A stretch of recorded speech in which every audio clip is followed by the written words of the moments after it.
teens to seniors, women are recommended to visit the OBGYN.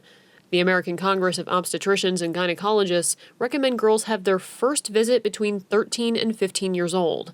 Michelle Carpenter, physician assistant at the Health Center for Women, says ladies should start going to OBGYN when they're sexually active. Sexual activity, we ask if you have any exposure to any STDs or STIs, if your periods are coming every month, if they're regular, if you're having any issues with your menstrual cycle, if you're interested in any forms of birth control to prevent pregnancy or to help regulate your menstrual cycle.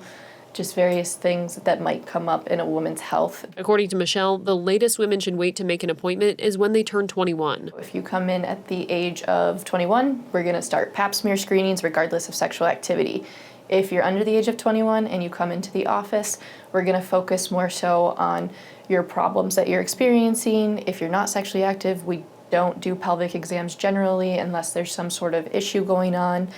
It's more so of a breast exam if you're willing, kind of to talk to you, see what issues you have, and figure out what the best care for you is. Patients in their early 20s and beyond might be thinking about starting a family.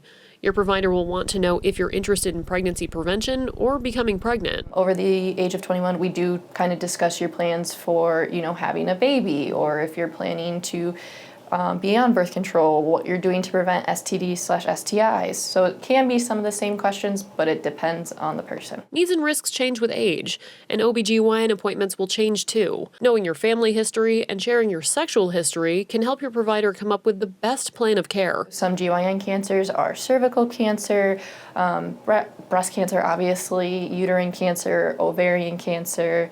Anything along those lines is helpful for your chart. Your last menstrual period day is helpful for us to know. If someone under 18 is worried about sharing personal information in front of their parent, the patient has to give consent for the parent to stay in the room. So at that time, we turn to the patient and say, are you okay with your mom or your dad or whoever's with them staying in the room? If they say no, the parent has to leave.